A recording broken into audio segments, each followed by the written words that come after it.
always, uh,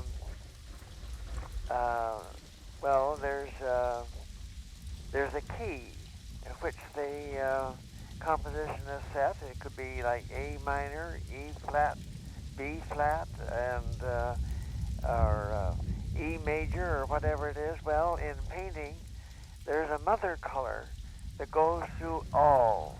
It may be major or minor in tone, and it holds. It's the keynote. It holds the picture together. It binds it together. It has that underneath. You might call it the signature of the painting.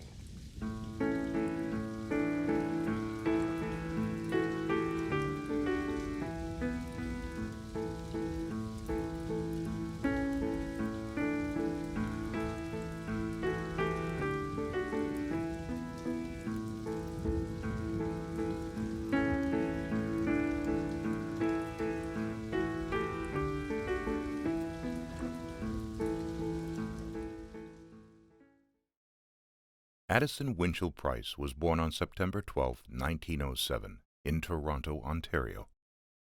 He began painting at the age of 8 and, even earlier, had demonstrated a fascination with the sensory world around him.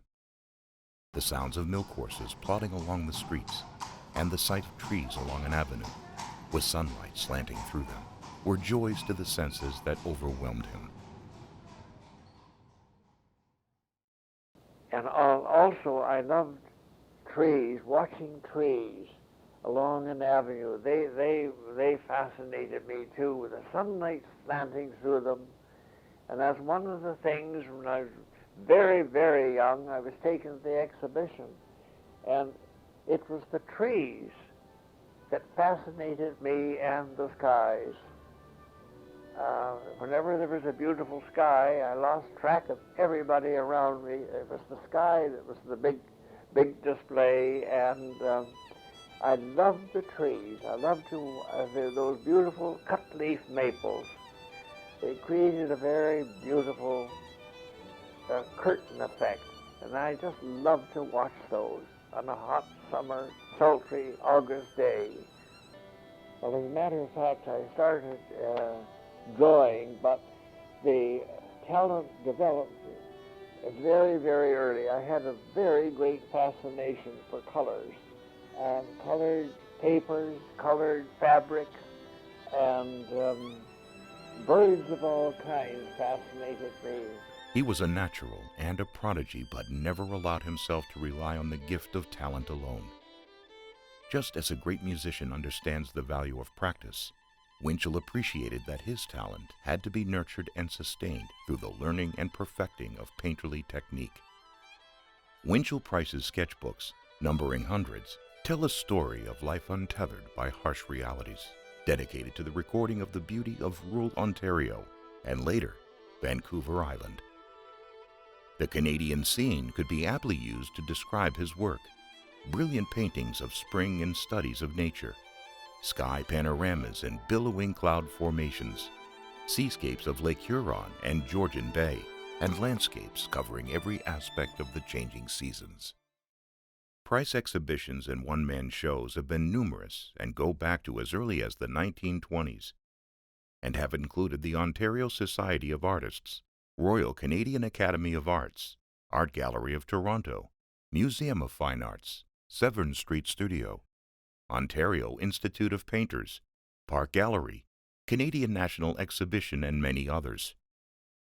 Winchell Price has exhibited in shows that also feature such renowned artists as J.W. Beatty, Frank Carmichael, A.J. Casson, Lauren Harris, A.Y. Jackson, Franz Johnston, Arthur Lismer, Frederick H. Varley, to name a few.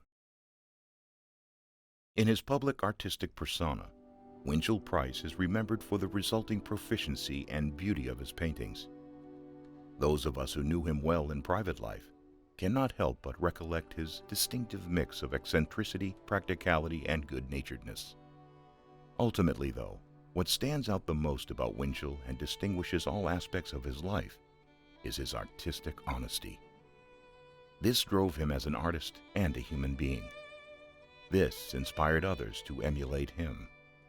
As one of Winchell's friends, the artist Roy Grandy, observed, he would deliver a true expression of his feelings or not at all.